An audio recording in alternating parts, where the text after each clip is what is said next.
Oke, kita lanjutkan ya mengenai nilai maksimum minimum. Jadi substitusikan si X sama dengan minus 1 dan X sama dengan 3 kemana? Ke fungsi asal atau ke sini ya, ke fx. Nah, setelah disubstitusikan nanti dapatnya f min 1 17/3, f3 nya min 5. Nah, jadi ini yang nilai maksimum, yang min 5 nya nilai minimum gitu ya. Kemonotonan kita split dia sesuai dengan titik stasioner. Tadi stasionernya kan di min 1 sama 3, berarti split saja. Ini min 1, 3. Oke, karena tadi tidak punya interval tutup, maka yang ini tandanya berbeda ya. Jadi ini masih bisa melaju ke kiri, yang ini masih bisa melaju ke kanan, ke gila gitu ya. Nah, lalu tadi f double aksennya saya ambil dari yang ini aja. Jadi x plus 1 kali x min 3 ya, diambil faktornya.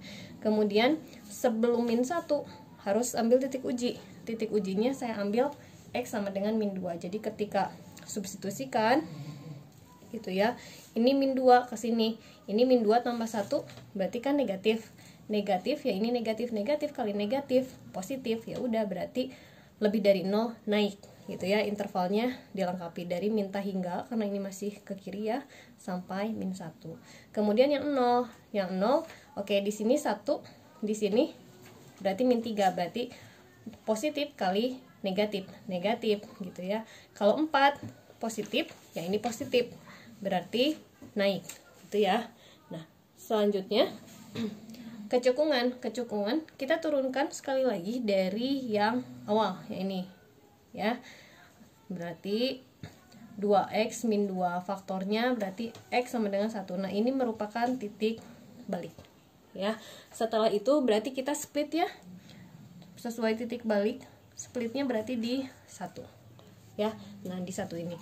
Lalu kita cek sebelum 1 dan setelah 1. Yang sebelum 1 paling gampang ambil aja 0 ya. 0 substitusikan ke sini ya. Oke, yang ini pasti jadi negatif kan, berarti cekung bawah gitu kan.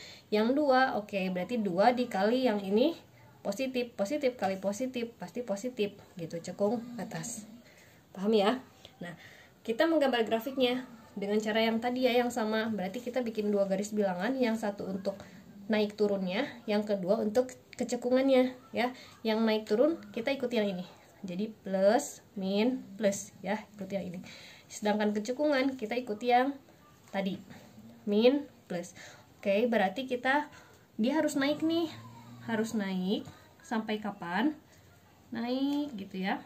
Sampai stasioner di min 1. Ya, kemudian setelah ini gimana? Harus turun, tapi di sini dia harus ada titik balik, berubah kecekungannya. Oke, turun, kemudian di sini tadi betul nggak dia cekung ke bawah? Betul gitu, jadi naik turun ya. Nah, di sini harus berganti kecekungannya jadi cekung ke atas. Oke, titik balik, tapi masih turun ya, jadi masih turun, tapi dia harus stop dulu di sini di 3. Setelah 3 gimana? Naik dan harus cekung ke atas. Naik, cekung atas. Ya. Oke, jadi seperti itu cara menentukan kecekungannya ya.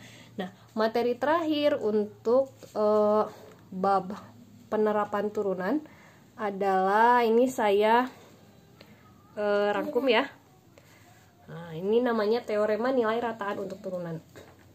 Apa itu teorema nilai rataan? Jadi kalau turunan itu kan di awal udah saya jelaskan ya, bahwa dia merupakan kemiringan atau garis singgung gitu. Jadi sama aja kalau kita punya suatu kurva, kemudian ujung-ujungnya kita notasikan A dan ujung sebelah sininya B gitu ya. Kita akan punya di situ kemiringan dari A sampai B ya. Nah, itu yang saya berikan garis putus-putus ini. Jaraknya segini gitu ya, kemiringannya segitu. Kemudian kita harus cari di titik mana ya dia sejajar kemiringannya dengan jarak dari A ke B, atau turunannya di mana sehingga dia sama gitu ya kemiringannya ya. Jadi yang ini misalkan koordinatnya di A, FA ya, fungsi F dari A, yang ini B, FB, atau B dengan fungsi dari B ya. Nah, ini C-nya kira-kira di sini. Kalau ini miringnya seperti ini, berarti kita akan punya C Ya, seginilah miringnya gitu.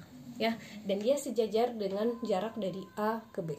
Nah, kalau misalkan kurvanya bergelombang gimana? Nah, boleh lebih dari satu. Jadi tetap kita punya titik ujungnya. Di sini A, di sini B gitu ya. Lalu kita tarik dari A ke B. Tarik secara lurus aja. Dan di sini kita akan punya nih, oke, ini satu yang sejajar. Ini 2, di sini sejajar juga. 3, dia sejajar. 4, yang ini sejajar. Dan di sini 5, sejajar. Ya. Nah, berarti di sini yang kita ingin cari adalah mencari sebarang nilai C yang memenuhi turunan sehingga garis singgung di titik C itu sejajar dengan jarak dari A ke B, ya. Atau secara matematis turunan ini kan kemiringan atau perubahan Y per perubahan X, ya. Nah, yang delta Y delta X saya ganti pakai yang ini. Jadi yang delta Y perubahannya kan berarti FB min FA, yang perubahan X-nya B kurang A. Jadi di sini misalkan ada B, ini A gitu ya. Yang ini FA, ini FB ya. Jadi ini delta Y, yang ininya delta X gitu ya. Bisa saya ganti jadi kayak gitu. Nah, cara pengerjaannya yaitu mudah saja ya. Nah, kita lihat nih, contoh misalkan kita punya fx-nya 2 kali akar X, kemudian punya intervalnya di 1 sampai 4. Nah, nilai rataannya, berarti yang pertama kita harus turunkan dulu nih. Turunkan ya, f aksen X sehingga hasilnya seperti ini. Ya. Lalu, ikuti teoremanya. F4, karena 4 ini kan B dia ya, kurangi F1, A gitu ya, kemudian kurangi ini 4 min 1. Nah, kita langsung ganti nih yang 1 per akar X jadi 1 per akar C gitu ya. Nah, lalu tinggal kita operasikan secara aljabar, diperolehlah C sama dengan 9 per 4 ya. Jadi pada saat C 9 per 4 itu turunannya atau garis singgungnya sejajar dengan jarak dari 1 ke 4 ya. Nah, contoh 2 juga sama ya. Contoh 2 itu dengan pengerjaan yang sama, kita mencari nilai rataan, tapi di situ karena nggak bisa difaktorkan, jadi C-nya pakai rumus ABC. Gitu ya. Oke, kalau ada pertanyaan silahkan didiskusikan baik melalui WhatsApp atau melalui Edmodo ya. Terima kasih, sampai ketemu di pembahasan selanjutnya. Assalamualaikum warahmatullahi wabarakatuh.